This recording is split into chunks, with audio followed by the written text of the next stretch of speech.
Hello friends, નીતાબેસ cooking ચેનલમાં તમારું સ્વાગત છે। આજે હું તમારી સાથે શેર કરવાની છું ગોળ આંબલીનું પાણી। આ ગોળ આંબલીનું પાણી અત્યારે ચૈત્ર વૈશાખ ચાલતો હોય ત્યારે ખૂબ જ તડકા પડતા હોય છે અને આવા આકરા તાપમાંથી જ્યારે તમે આવો ત્યારે આ ગોળ આંબલીનું પાણી પી લેશો તો તમને લૂ નહીં લાગે। આપણા દાદી જ્યારે ઘરના સભ્ય કોઈ પણ તડકામાંથી આવે તો ગોળ આંબલીના પાણીને તે આંબલવાણું કહેતા અને તે આંબલવાણું બનાવીને તે તરત જ આપી દેતા। આમાં વિસરાતી જતી ગોળ આંબલીના પાણીને આજે કેવી રીતે બનાવવું તે કોઈને ખબર હોતી નથી ઘણાને, તો આપણે કેવી રીતે બનાવવું ને તે જોઈશું। તો ફ્રેન્ડ્સ, રેસીપીનો વિડીયો ગમે તો વિડીયોને લાઈક અને શેર કરજો અને આવી જ નવી નવી રેસીપીના નોટિફિકેશન મળતા રહે તે માટે સબસ્ક્રાઈબ કરજો। તો ચાલો બનાવવાનું શરૂ કરીએ। ગોળ આંબલીનું પાણી બનાવવા માટે મેં આ કોઈ પણ વાટકીનું કે આપણે માપ સેટ કરી લેવાનું છે। મેં આ વાટકી લીધી છે, તો આંબલિયા કાઢી અને આંબલિયા વગરની આંબલી લેવાની છે। તો આ એક વાટકી બે આંબલી લીધી છે અને તેટલો જ આપણે ગોળ લેવાનો છે। જે વાટકીના માપથી હોય, તમે વાટકી માપ સેટ કરી લીધી હોય તો એ જ વાટકીના માપથી આ ગોળ લીધો છે એક વાટકી। તો એ ગોળને પણ આમાં આપણે એડ કરશું। તો આ બંને આપણે મિક્સ કરી દીધું છે। આપણે એક વાટકી ગોળ અને એક વાટકી આંબલી, તો ટોટલ આપણે બે વાટકી હતી, તો બે વાટકી આપણે આમાં એ જ વાટકીના માપથી ગરમ પાણી એડ કરશું। જો આ ગરમ પાણી કરેલું છે અને વાટકી ભરી અને બે વાટકી આમાં પાણી એડ કરશું આપણે। તો સારી રીતે હવે આને પલળવા રાખી દેશું। આમાં જ બધું જ ડૂબડૂબા કરી દેશું અને આવી રીતે આને 10 મિનિટ માટે છોડી દેશું। 10 મિનિટ થઈ ગઈ છે અને જુઓ સારી રીતે પલળી ગયો છે। આપણે ધોઈને હાથને સાફ કરી લેવાનો છે અને પછી જુઓ હાથથી જ આવી રીતે આમ બધું મસળી લેવાનું છે। આંબલીને ગોળ ગરમ પાણી છે એટલે એકદમ સરસ આમ પીગળી ગયું છે। જુઓ ગોળ તો બધો જ પીગળી ગયો છે અને આમ સારી રીતે જુઓ આમ હાથને આવી રીતે આમ કરી અને બધું જ મસળી લેવાનું છે। તો બધું જ આમાં આંબલીમાંથી ને આવી જશે। તો આમ સારી રીતે આપણે મસળશું।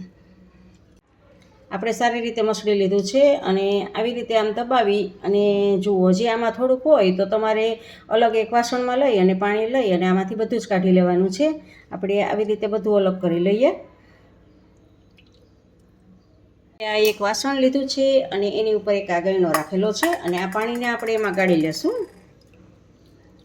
તો જુઓ જે બધો કચરો હશે એ બધો નીકળી જશે અને આપણે આમાં સારી રીતે ગાળી લેશું। ઉપરથી હાથ ફેરવી લઈને અને બધો જ નીકળી જશે। જુઓ તમે જોઈ શકો છો કે બધો જ કચરો છે એ અલગ થઈ ગયો અને એકદમ સરસ પાણી આપણને મળી ગયું ગોળ આંબલીનું। હવે મસાલો બનાવવા માટે એક નાની ચમચી સંચળ પાવડર લેશું આપણે। નાની ચમચી લેવાની છે, તમારે ધ્યાન રાખવાનું છે। એક નાની ચમચી સંચળ પાવડર લેશું અને એક નાની ચમચી આપણે જીરા પાવડર લેશું, શેકેલા જીરાનો પાવડર છે અને અડધી ચમચી આપણે મીઠું લેશું અને આ બધું આપણે મિક્સ કરી દઈશું। આપણો મસાલો બની ગયો છે। હવે આ મસાલાને આપણે આંબલવાણું બનેલું છે એ આંબલવાણામાં આપણે એડ કરી દઈશું અને સારી રીતે મિક્સ કરી દઈશું। જો હવે સારી રીતે હલાવી દઈશું અને હજી આમાં આપણે ચાટ મસાલો એડ કરશું। ચાટ મસાલાથી એનો ટેસ્ટ ખૂબ જ સરસ આવે છે। તો એક ચમચી ભરીને આપણે ચાટ મસાલો ઉમેરશું અને ફરી પાછું બધું આપણે મિક્સ કરી દઈશું। જે વાટકીના માપથી આપણે આંબલીને ગોળ લીધો તો એ જ વાટકીના માપથી આપણે હવે 3 વાટકી ઠંડુ પાણી આમાં એડ કરશું।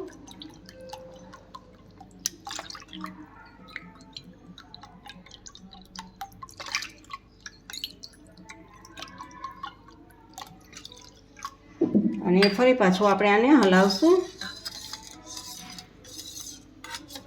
હવે 2 વાટકી જેટલા નાના આઈસ ક્યુબના કટકા આપણે એમાં એડ કરશું। એટલે ટોટલ આપણે બે વાટકી આઈસ ક્યુબ અને 3 વાટકી પાણી એટલે 5 વાટકી જેટલું પાણી આપણે એડ કરેલું છે। તો જુઓ, અને પહેલાં આપણે શરબતમાં 3 વાટકી એડ કરેલું હતું। ટોટલ આપણે 8 વાટકી, એક વાટકીની સામે 8 વાટકી પાણી આપણે એડ કરેલું છે અને આપણું આ શરબત તૈયાર છે, ગોળ આંબલીનું શરબત। અને ગરમીમાં તમે પીવાથી લૂ નહીં લાગે અને એસિડિટી હશે તો એસિડિટી પણ બેસી જશે, પિત્ત હશે તો પિત્ત પણ ઓછું થઈ જશે અને ઘણા બધા આના ફાયદા છે। અને આ એક વિસરાતી વાનગી છે।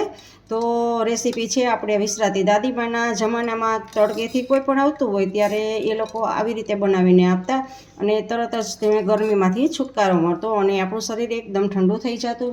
તો આપણે હવે આને સર્વ કરીશું. માં 2-3 આપણે આઈસ ક્યુબ નાખીશું જેથી કરીને એકદમ ઠંડુ ઠંડુ શરબત બને. અને હવે આપણે આ રેડી શરબત છે એ શરબતમાંથી એમાં આપણે એડ કરશું.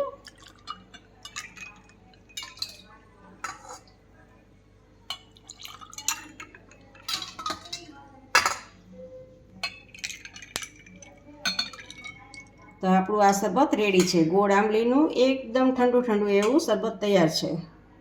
ફ્રેન્ડ્સ, તમને આ રેસીપી કેવી લાગી તે કમેન્ટ કરજો અને જો ગમે તો લાઈક કરીને તમારા ફેમિલી મેમ્બર્સ અને ગ્રુપમાં શેર કરજો અને મારી ચેનલને સબસ્ક્રાઈબ કરજો. આવજો, બાય. ફરી મળીએ નવી રેસીપી સાથે.